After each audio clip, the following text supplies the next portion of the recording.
Sometimes we're not ourselves. There's no one I can turn to. And I know all the feelings that we shared are in the past. And I know your relationships are never meant to last.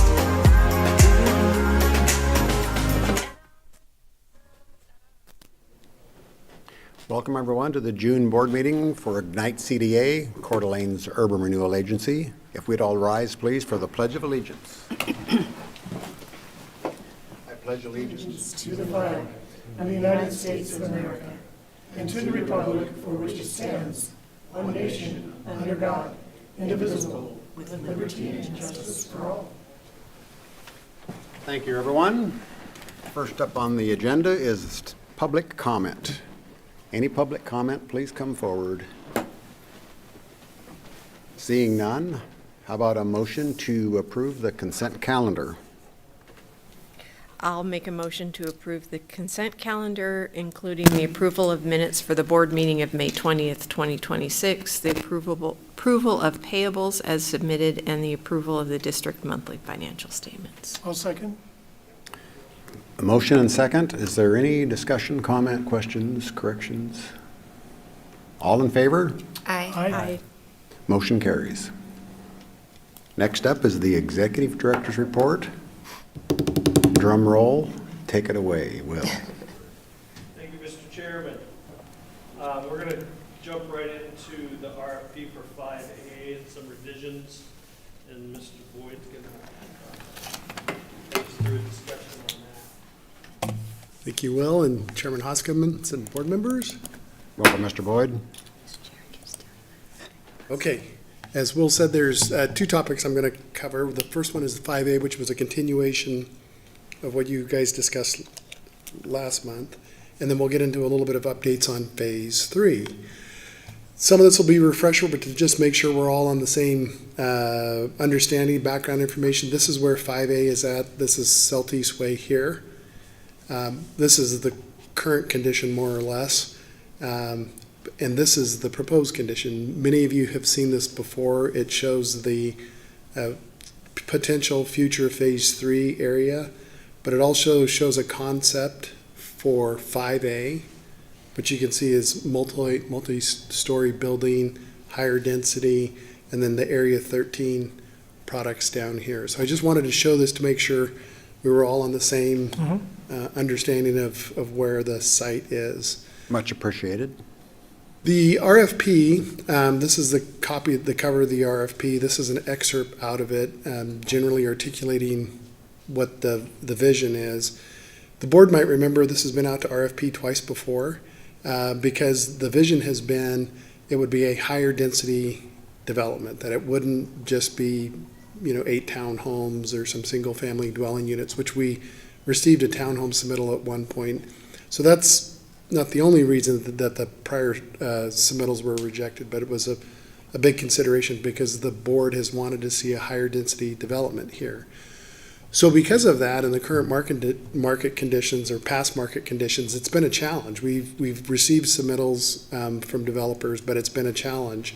So in the development of this RFP, Commissioner Myers got pretty deeply involved, I'll say, with several good suggestions that Heartland, your real estate advisor, took to heart and put into the proposed RFP. And then Commissioner Metz also made some good comments that we received recently, and I think the board has those as well. So I'm just going to generally hit a few key things to point out to the board. The first one was a Commissioner Metz idea about a pre-submittal Q&A. One of the things we've seen in prior RFPs is the developers might have questions. Maybe they choose not to ask the questions. They get through the RFP, then they ask us a question, and we're like, oh, well, it would have been, you should have asked us that before because we would have clarified. So what we're envisioning here is something along the lines of where we will do a presentation, maybe a webinar, to anybody who's interested in listening, and we'll just spill our guts, so to speak. Tell them all the things we know about the site, all the things that are important to the board, to really give them a clear vision, your vision, what you anticipate for that area. We don't expect that the developers, many of who are going to maybe competing with each other, are going to raise their hand and ask us questions right there. But we would direct them to Ben to ask questions of Ben at Heartland. So if it's a kind of a private question they want to ask that makes them perhaps more competitive in their response, we would direct them to Ben, and it wouldn't be a general question into the whole audience. That was an idea that Commissioner Metz had suggested through her comments, and as we thought about it, we thought that was a very good idea, and so I wanted to make sure we pointed that out to the board just in case you had a reaction to that. Another one, Commissioner Meyer had talked early on about when we were working on the RFP about using developer terms, which is a term of art, I guess, in the development world, where we would get through an A&E DDA process. You still haven't closed on the property, but now the developer has the opportunity to go spend 6 months working with their team to figure out either feasibility or perhaps all the way through permitting. And Commissioner Myers might want to add to this, but the idea is to give them certainty that they can get to a project that is viable. Commissioner Meyer, I don't know if you have anything to add to that, or. Thank you, Phil. I think you've embodied the spirit of the comment correctly. What I'm trying to do is avoid someone being forced to close on the property who doesn't have a feasible project, won't commit, won't perform the development as promised, and then we get into litigation or difficulty. This is such a large-scale project. I think there's a different hurdle for feasibility with the degree of investment we're going to expect, given the renderings that you were just showing. So I'd like to make sure that we get folks who are going to commit to the project with enough time to be sure that it will move forward, and rather have them walk away sooner so we can recycle the project without getting into a difficult standoff in a project like that. Yeah. Also along those same idea, Commissioner Meyer had also come up with the idea of, do we give them a couple of extensions where they pay? Because for options to extend, because not in theory, in reality, Ignite will have foregone some revenue that they could use to pay back some debt. So you're going to be carrying a certain amount of interest costs. And so there was a couple of numbers batted around, looked at objectively, and this is where the team, which is Will, Danielle, myself, and Ben Wharton from Heartland, suggested back to the board that those extensions would be, if they want to go to get another 3 months, they have to pay for it, non-refundable, $50,000 to Ignite. So then that would get them to 9 months. If they need another 3 months, they keep going. But you have taken the property off market. You've potentially foregone revenue, and so you should be compensated for that and those extensions. So that was another Commissioner Meyer suggestion. The next one has been in our development standards from, I can't remember how far back, but it was the height increase from 45 to 60 feet. This is part of the PUD. And interestingly, when we were doing the PUD, we had asked the Planning Commission for that type of latitude, and they said, well, what are we getting for it, and how do we guarantee that? And I remember at the time I was making this presentation to the Planning Commission, and I said, well, the Ignite Board would decide what's in the public's good. And Commissioner Messina looked at me, he was Chairman Messina looks at me and he says, really? So we're going to have somebody else decide what's the public good instead of the Planning Commission? I said, well, they're a body of the city of Coeur d'Alene, and they have the public's interest at heart. So interestingly, the Planning Commission allowed that. But one of the things that has happened in previous RFPs is the developers are saying, well, what's the public good, and how much does the public good cost me? Because as Commissioner Meyer pointed out, I need to plug that into my pro forma as a developer. So we went through some analysis, Commissioner Meyer, Ben Wharton, to analyze what that might be, and we suggested that we put a number to it, $100,000, and then we identify a location where it would be spent. And I put this slide in, which you guys will recognize, as the Phase 3 area. Here's 5A down here. And the idea would be to have them spend that money in this hill climb corridor that continues on up through Phase 3, continues through here, continues on up and connects to the Southeast path here, which of course connects off to the Prairie Trail. So the suggestion in the RFP is we're defining for you, developer, a minimum $100,000 contribution, they can plug that in, and we would suggest to them that they spend it here. And we would find that as an acceptable public good to go from 45 feet to 60 feet, gives you another floor. So that, Will, I'm not sure if I missed anything or if I captured all those. Oh, I wanted to hit the timeline real quick. Well, let me hit these. We'll stop there. Yeah. Phil, if I could add a little bit of commentary to that. The conversation about the height increase, we don't want to, I think it's important to let the developer community be creative, but also give them a minimum baseline so they're not left guessing about, hey, I'm going to negotiate this later, and my interest is in negotiating as low as possible. We want them to understand there is a substantial community benefit we need to receive in return for that additional density. Gives them a baseline of certainty, but it doesn't limit their creativity in any way, shape, or form, as we've seen on I think 13A next door, the discussion of how the site evolved, and there were some interesting compromises to be had. So I'm hesitant to have our board get too prescriptive in that regard, but at least setting a bare minimum to be sure that we understand some framework within to work. Yep. Awesome. Just a clarification on, I think it was bullet point number 2 that you had up there. The 6 months to closing, just clarification, I guess, is what I'm looking for. So you would put the RFP out there, you would get response to that, you would select the best response to that, and then they would have a period of time to put together their proposal, right? So it has the potential of kicking the project down the road a ways. That's the one I see downside to it, is if they don't come up with a solution, now we're that much farther down the road. I'm not saying that's bad, this is clarification, I want to make sure I understand that. I think if I may respond directly, the mentality was that if you have to come to win the proposal, you have to have basic schematic plans, but that's far from feasibility. So this gives the developer site control in 6 months to say, I can get through SDs, and I can get some rough construction costs. And if I'm comfortable, I'll close on the land and I'll go forward. If I'm not comfortable, because I really want to get a permit, I really want full CDs and all the cost certainty, given the volatility in the cost market we've had, I'll pay for the extensions to go out to 9 months, out to 12 months, and then I'll close on the land when I've extinguished all the other risks. At that point, a developer is likely several $1 million worth of design and construction, design and estimating costs into the project, so they have a motivation to go forward.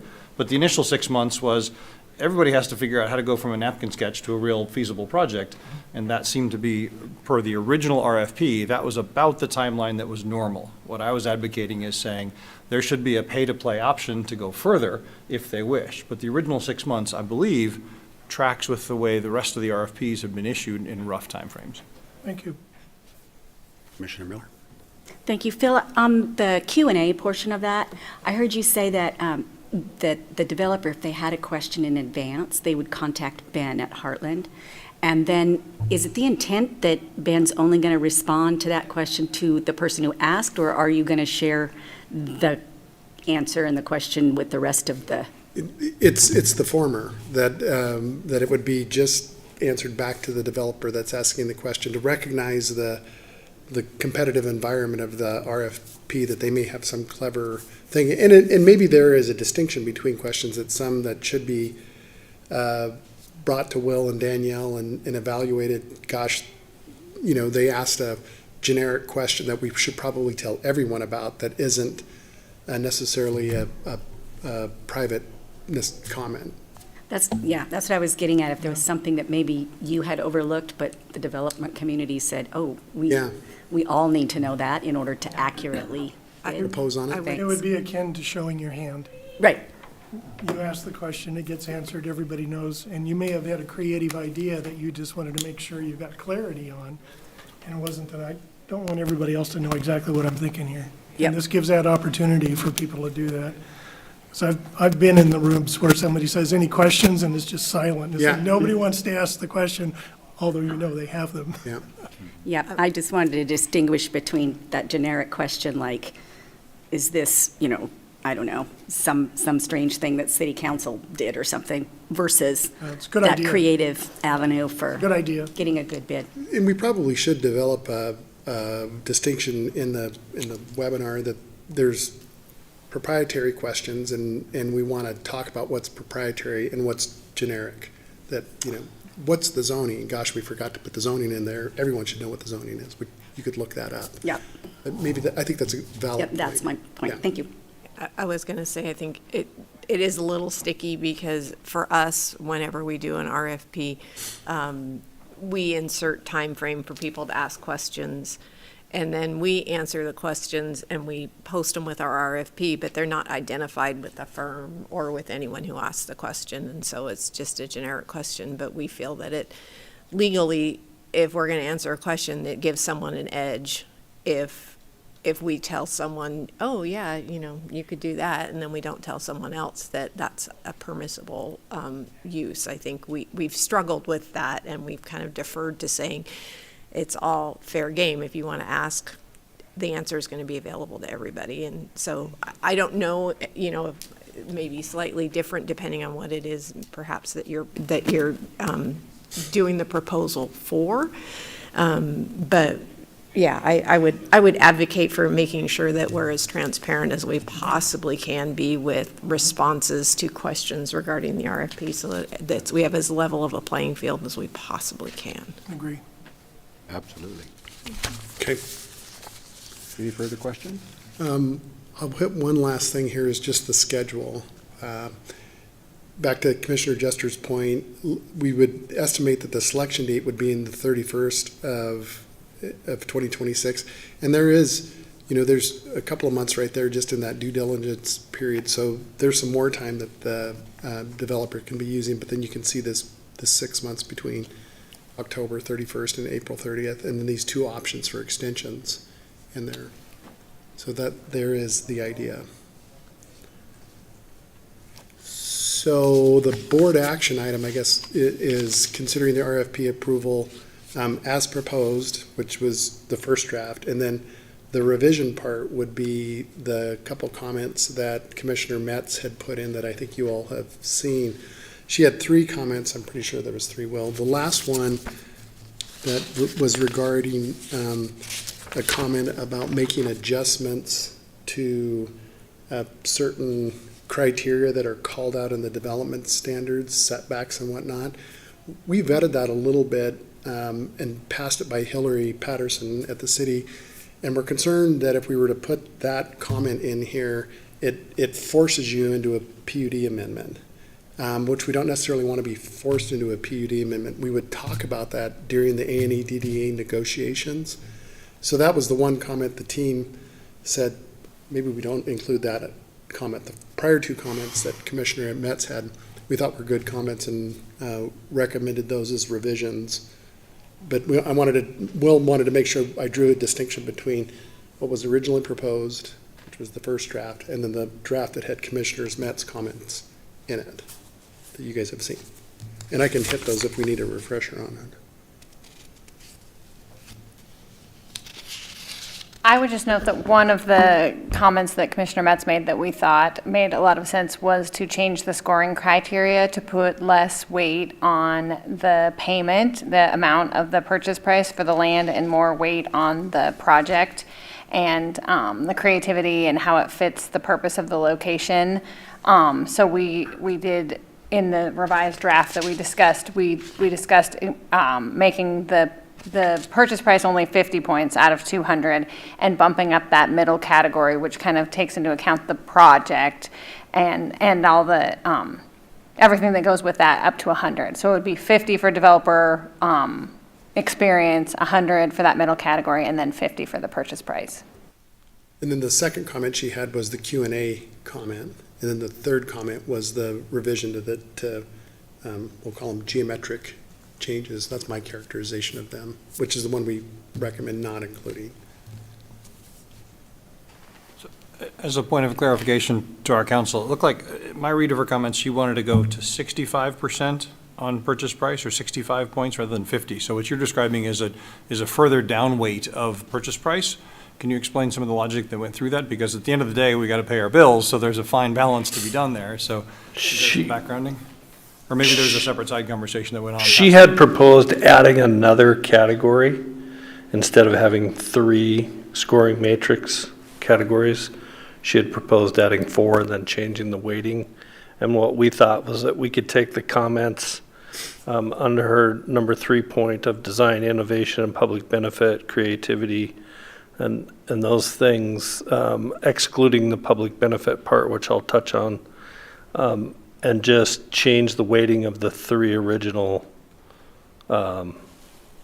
matrix.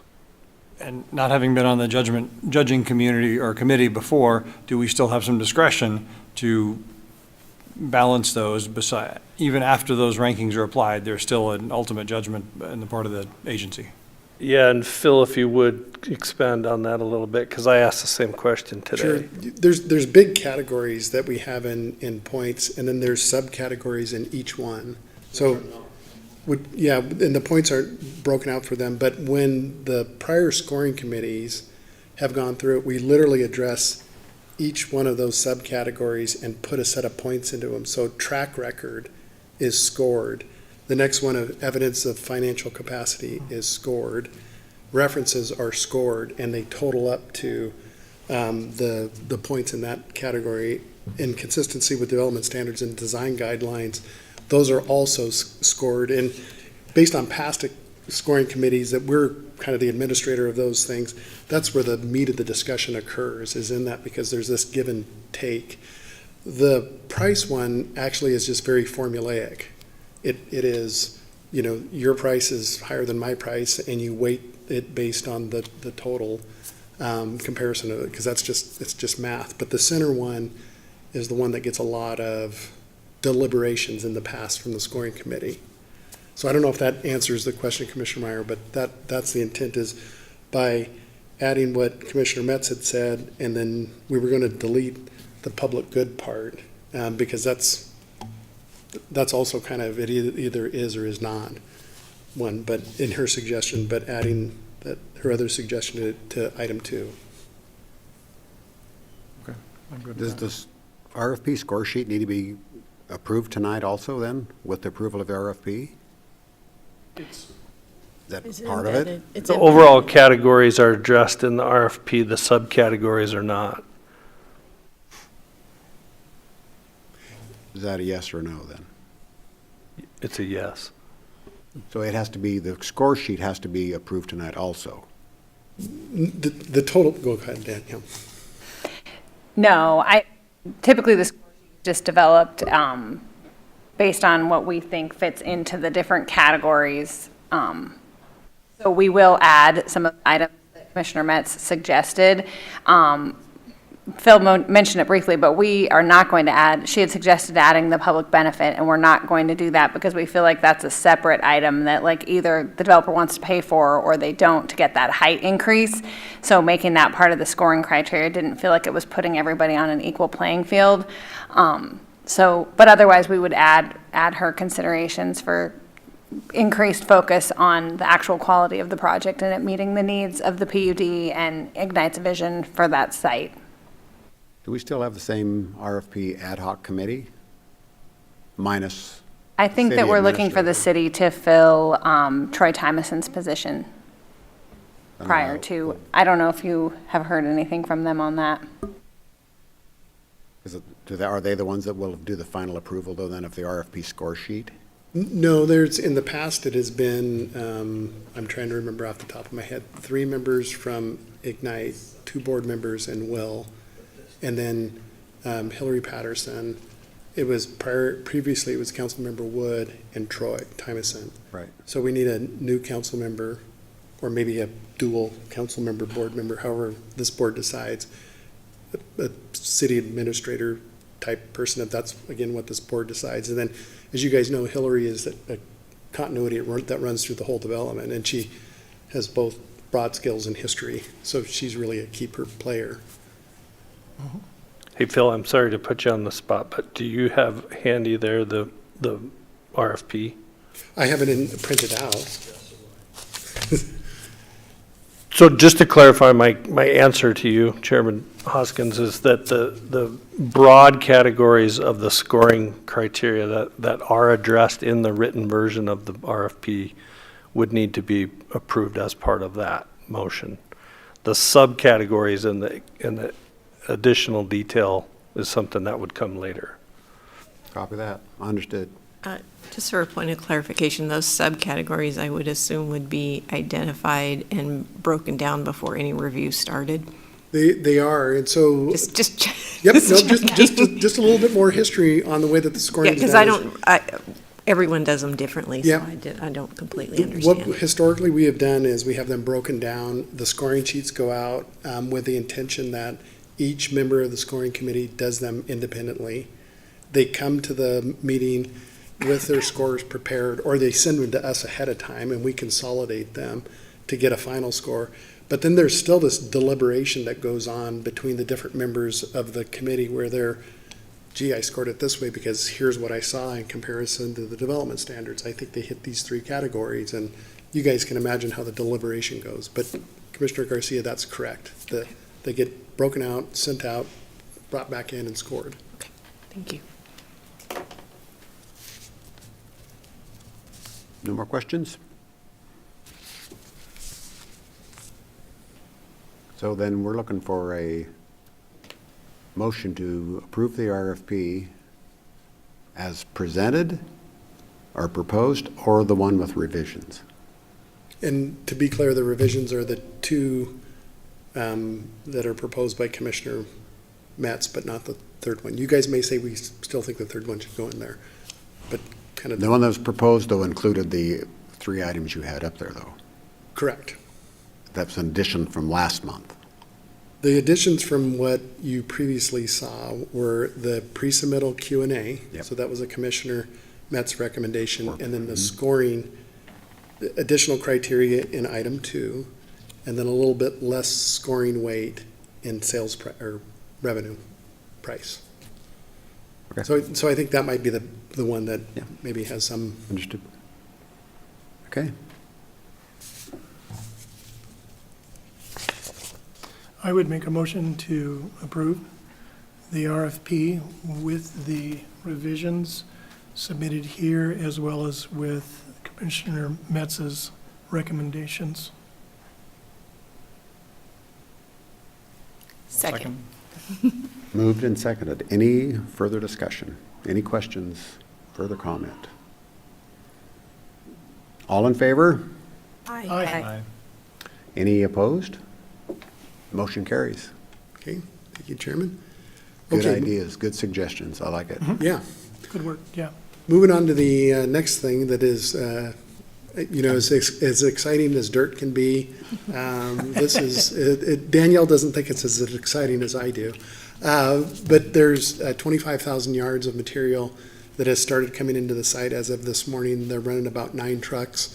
Will probably take 2 weeks, somewhere along 2 weeks to have that material imported. With that material, that'll finish out Phase 3A, which I previously showed you that. It will allow us to build utilities.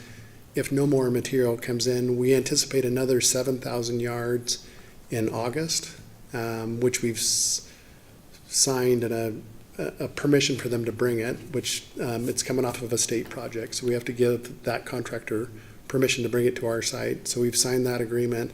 That gets us really pretty darn close, within 5,000 or 6,000 yards of. We were looking for 40, is that am I Correct. Yeah. Yeah. So the materials coming in. One of the other things, just kind of a general note, because we are community-minded, you are all community-minded, we want to make sure we're sensitive to the community. So one of the things that is important is making sure dust control is taken care of, which is. We coordinated with the city before work started. We've got street sweeping going on, so if there's any off-tracking, we're taking care of that as well. But particularly in the hot weather, as you guys know, the fugitive dust can go crazy. So we've got dust control out there, notified the HOA to make sure that they're prepared to talk to the neighbors so they could pre-warn the neighbors that we're hauling in there. So just trying to be good neighbors yourself. So that's Awesome. the status on that. Yeah. Okay. A quick question then. The 3A and 3B then, can they happen more at the same time? I anticipate that's the probability, partly because you're helping me segue here into this schedule here, which is the Phase 3 development, which we've been a little bit on hold because of this earthwork thing. But a couple of board meetings ago, the board said, let's forge ahead. So we're forging ahead with the infrastructure design based on a 40,000 cubic yard surface, which is, I feel pretty secure about now because we're going to get 32 of those 40. And we'll be able to build the Phase 3A surface, which would be late in the year, if not in the beginning of the following year, when we would actually build the infrastructure. So to answer the question, Chairman Hoskins, yes, it puts us in good position to build the infrastructure. Generally about Phase 3 and the development of it, we have an ad hoc committee on June 23rd, where we're going to talk about branding and communications, which the committee hopefully will say, yes, this is what we envisioned, you've hit the mark, good job, or they'll tweak it a little bit. We're also going to review the draft RFP, so you guys will see another RFP, which is more complicated, a little bit more complicated, because it's not just architectural neighborhood development standards, it's also long-term affordability. So there's two pieces to this equation, and we think we have a pretty good RFP put together, and the ad hoc committee will receive a memo tomorrow that has all these things in it, so they can review it ahead of time, develop all their questions, so when they get to our office on the 23rd, they will have an opportunity to think about it, because there's a lot of thinking involved in this, because it's kind of new territory, and we want to be super thoughtful about it.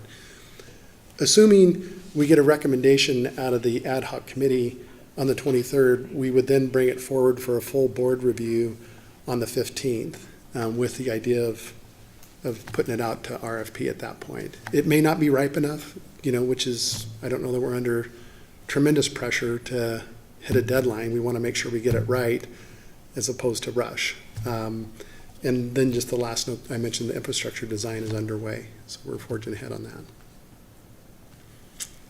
Glad to. Thanks.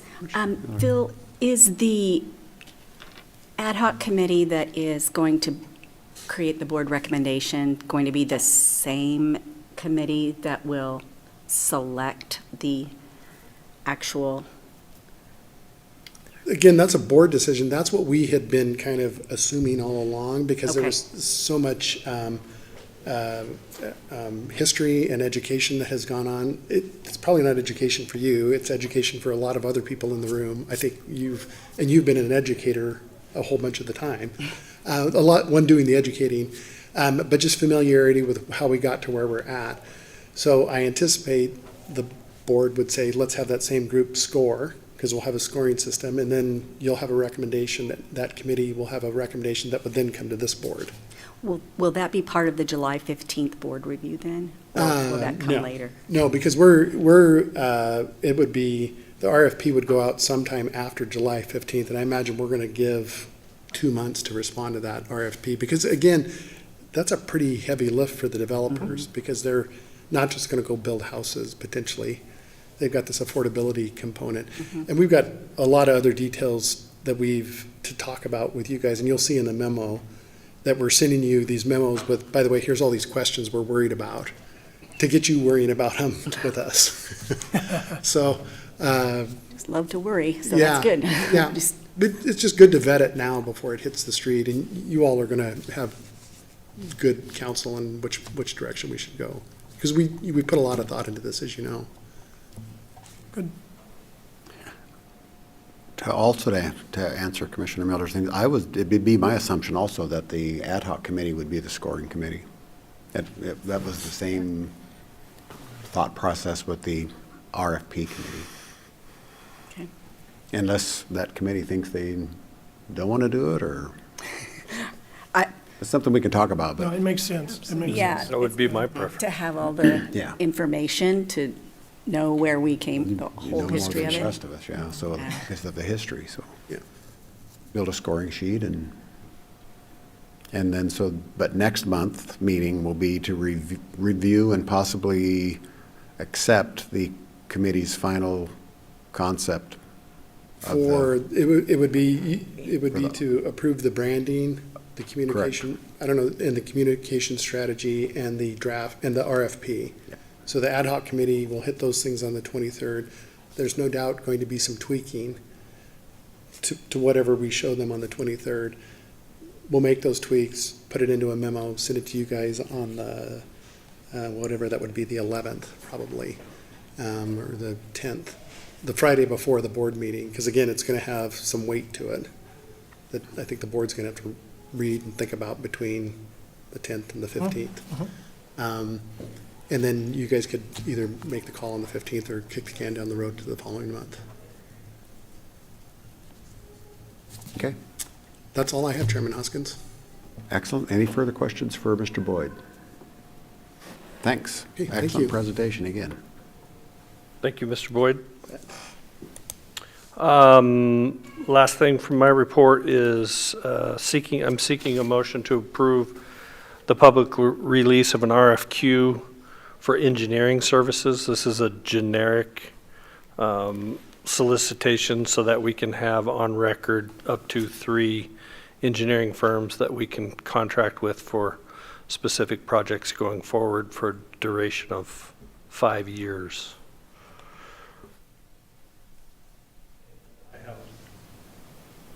There is a copy of that was sent out. It's the same form that was used in the past.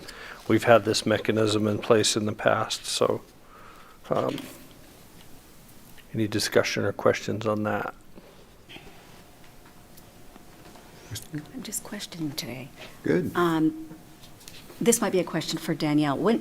How often do these requests for services go out, and is there a guideline?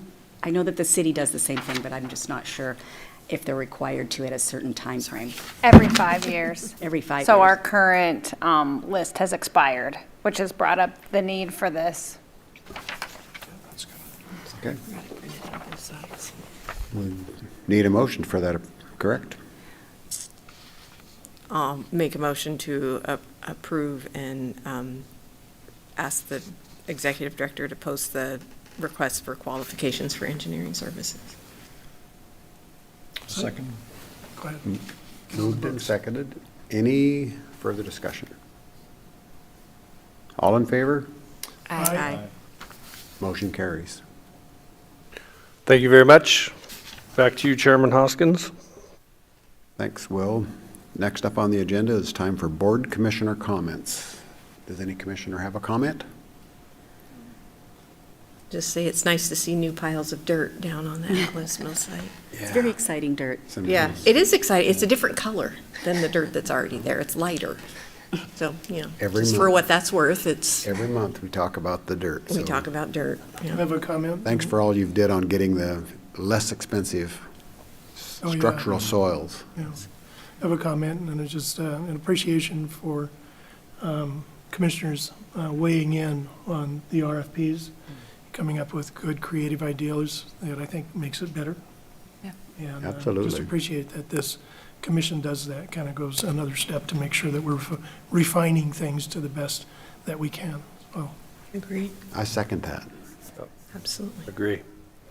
One other quick comment. The July board meeting is shaping up to be a pretty important one, so Plan ahead. hopefully we'll have a quorum. There will be some budgeting review at that time as well. Okay. Thanks for that. And now I'll entertain a motion to adjourn. So moved. Second. All in favor? Aye. We're adjourned, and Mike, that's a wrap.